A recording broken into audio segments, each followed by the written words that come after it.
Lord forever. Wow. Let's break this back down, okay? He says, yea, though I walk through the valley of the shadow of death. In order for death to have a shadow, death had to be present. In order for him to be in a valley and mean that he was no longer on his spiritual high, he was in a low place. In order for him to recognize that God is there, he had to actually see the shadow of whatever it is in his life, and then still make the conscious choice to say, yea, though I walk through the valley of the shadow of death, your rod and your staff, they comfort me. And some of us, we're walking through a valley right now with all types of shadows that's hanging over us. But I encourage you, because the Lord is your shepherd, he has a rod and a staff that will comfort you in the midst of the valley. Instead of us like, God, I got to come out of it, recognize God within it. And now he's saying that yes, you are in the valley of the shadow of death, but I'm with you even there. Then this is the crazy piece. He says, you prepare a table before me in the presence of my enemies. God, how in the world do you take out the time? Wow, in David's context, he got, whether it was his son chasing him, King Saul chasing him, he had arrows flying by him, he fought bears, he fought lions. Somehow, God, you, in the presence of my enemies, did not remove me from the situation, but you prepared a table for me right there where I can sup down and be comfortable. It's crazy. Because a whole lot of times when we're in the midst of things we don't want to be in, we don't even allow God to prepare the table that will feed us what we need. We don't even allow God to prepare a table that has faith. We won't allow God to prepare a table that has strength, that has encouragement. We won't allow God to prepare a table that has the joy that the world can't give and the world can't take away. Sometimes we have to stop while we're in the midst of the valley and allow God to prepare a table before us in the presence of our enemies. And not only that though, he says, surely, somebody say surely, surely goodness and mercy shall follow me all the days of my life. When you look up follow in the Hebrew, it actually is translated to mean pursue. So in other words, you can almost read it like this: surely goodness and mercy shall pursue me all the days of my life. Now it's very key that we understand this, because when you look at when you're going through stuff, oh God, give me some mercy. Oh God, I need something. Understand that he's already said that mercy, goodness and mercy are already behind you. And so this is how we can be in the midst of doing something we shouldn't do, and we don't get the consequence we should have got. Why? Because goodness and mercy was following you.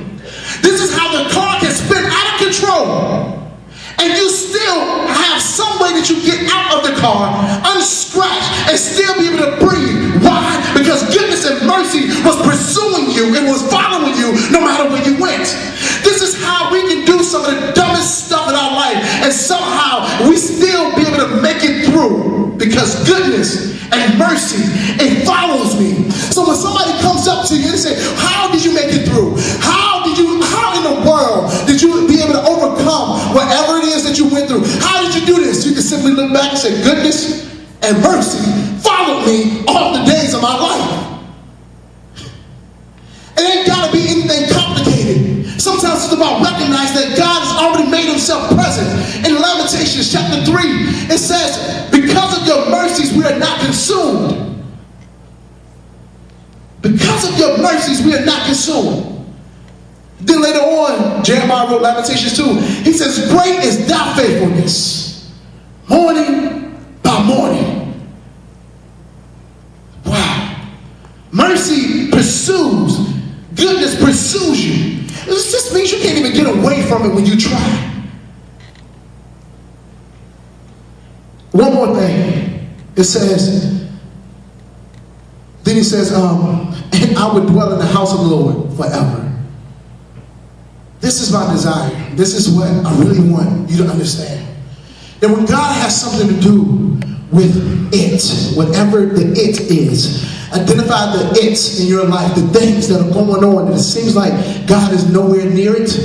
Identify if God has something to do with it, God is present within it. And when God is present within it, you then can also say, yea, though I walk through the valley of the shadow of low self-esteem.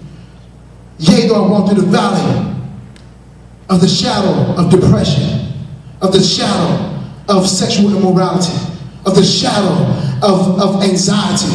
Yea, though I walk through the valley of the shadow of anything, God says, I will prepare a table for you right there.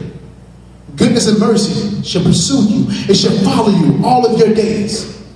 And so when Jeremiah the prophet prophesied to the people, it says, you know what, when you ask for God, when you seek God with all your heart, he'll be there. As we come towards the end of this semester, towards the end of this year of 2008, you can look back and see all the stuff you've been through. And you can wonder why. Well, God, how did I make it through? You can look back and see all the stuff that you're going through right now. And you just saying, God, I can't wait till December 31st, 11:59 p.m. because then it'll be another year and I can start over. Some of us, we just waiting like, God, I need something to happen. But what God says, I'll meet you wherever you are. All you got to do is recognize me. Because I put you there. Yes, I knew you before you were formed in your mother's womb. I ordered your steps according to my will. Yes, I know you. I know every hair on your head. I know every time your heart is going to beat. I know every time you're going to have a nervous twitch. I know every time you're going to sleep. I know every time you blink. I know you better than anything or anybody else. And because of that, I'll always be there with you. The question is, will you recognize him being there with you?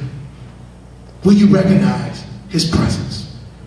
Will you recognize him comforting you in the midst of the valley of the shadow of death? Will you recognize him preparing a table full of grace and mercy? Will you recognize goodness and mercy pursuing you? You know you should have been the one locked up. You know you should have been the one that had a baby. You know you should have been the one with an STD. You know you should have been the one that failed out of school. You know you should have been the one that got hooked on drugs. You should have been that one, but somehow you didn't. Somehow it didn't happen. Why? Because goodness and mercy was pursuing you. Mercy, you can never earn mercy. Mercy is God's free gift. His mercies are new every morning. The only reason why we're here today is because of his mercy. The only reason why we have the opportunity to even see his promise is because of his mercy. I'm not saying things will change. I'm tired of people speaking false lies and telling you your situation gonna change, your bank account gonna change, everything in your world gonna change. All you gotta do is scream out to God. I'm tired of people lying to the people of God. The truth of the matter is that it will hurt. The truth of the matter is sometimes you won't get your answer. The truth of the matter is sometimes you'll still struggle. But the great part about that truth, Jesus said, lo, I will be with you all of your days. Look at Joshua. Look what he promised him. Look at Moses. Look at what he promised him. Look at Jeremiah. Look at what he promised him. One time Jeremiah said in Lamentations chapter 3, he said, I called on you from the lowest pit. They threw stones on me. I felt as if the water was over my head. I felt as if I was cut off. But yet you still heard me. How? God, how do you still hear us even when we're wrong? God, how do you still hear us even when we can't put it in words? He says, because I got something to do with it. I put you there. I allowed it to happen. And for that reason, I won't let you be alone. I'll never leave you nor forsake you. This is not meant to be something new. You can get something new and you never perfect the old and you still be lacking. But when you begin to recognize the promises of God for the people of God, you'll begin to experience the fullness of God.